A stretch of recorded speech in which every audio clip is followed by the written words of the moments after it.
جبکہ سامنے کی طرف سے خازم بن خزیمہ ان کی صفیں کاٹتا ہوا بڑی تیزی سے ان کی تعداد کم سے کم تر کرتا چلا جا رہا تھا۔ کچھ دیر تک ہرات شہر کی فصیل کے قریب ہولناک رن پڑا۔ اس ٹکراؤ کے دوران استاد سیس کے لشکریوں کا تقریباً صفایا کر دیا گیا تھا اور اس کے کچھ سالار خازم بن خزیمہ اور محمد بن اشد کے لشکریوں نے گرفتار کر لیے، باقی کو موت کے گھاٹ اتار دیا گیا تھا۔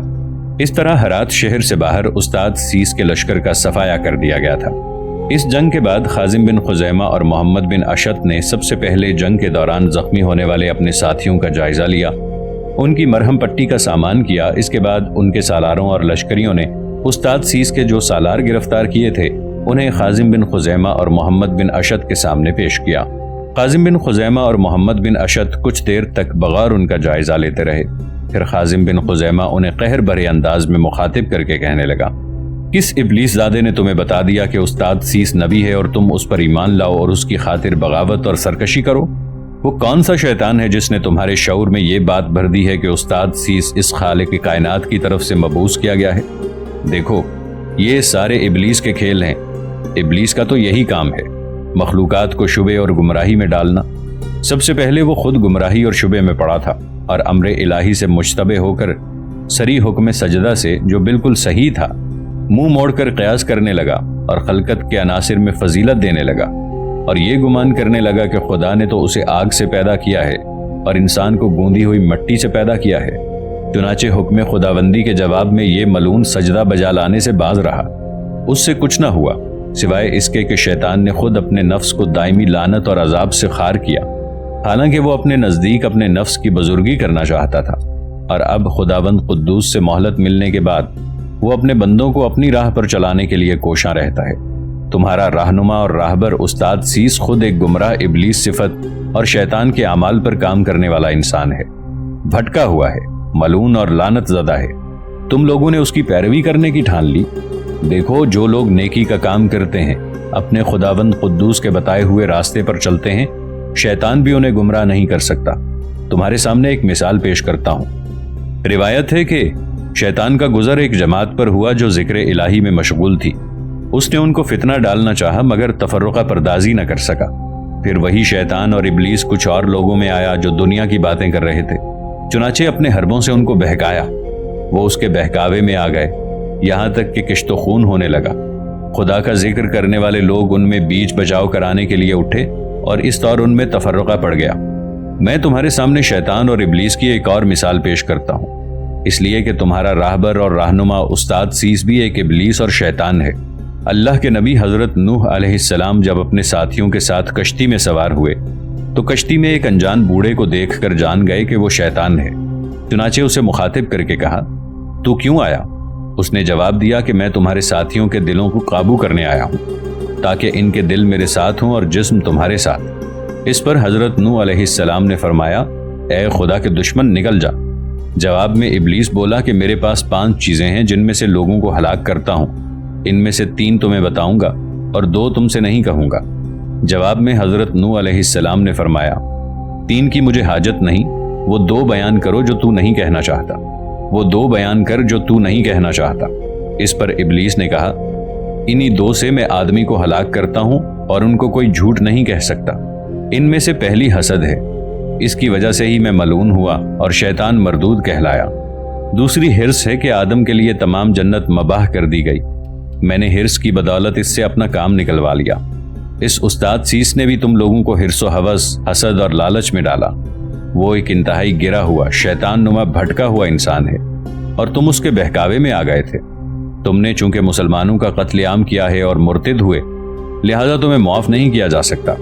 اس کے ساتھ ہی خازم بن خزیمہ نے قریب کھڑے اپنے چند چھوٹے سالاروں کو مخصوص اشارہ کیا۔ اشارہ ملنا تھا کہ اس کے وہ سارے سالار تلواریں سانت کر استاد سیس کے ان سالاروں پر وارد ہوئے اور ان سب کا کام تمام کر کے رکھ دیا۔ خازم بن خزیمہ اور محمد بن اشد نے اپنے لشکر کے ساتھ چند روز تک وہیں قیام کیا۔ اس کے بعد انہوں نے استاد سیس کے دوسرے لشکر پر حملہ آور ہونے کا ارادہ کیا جو اس وقت سیستان میں تھا۔ چنانچہ ہرات سے وہ سیستان کی طرف روانہ ہوئے تھے۔ ہرات میں استاد سیس کے لشکر کا خاتمہ کرنے کے بعد اسی انداز اور اسی طرح خازم بن خزیمہ اور محمد بن اشد سیستان میں جو استاد سیس کا لشکر تھا اس سے ٹکرائے۔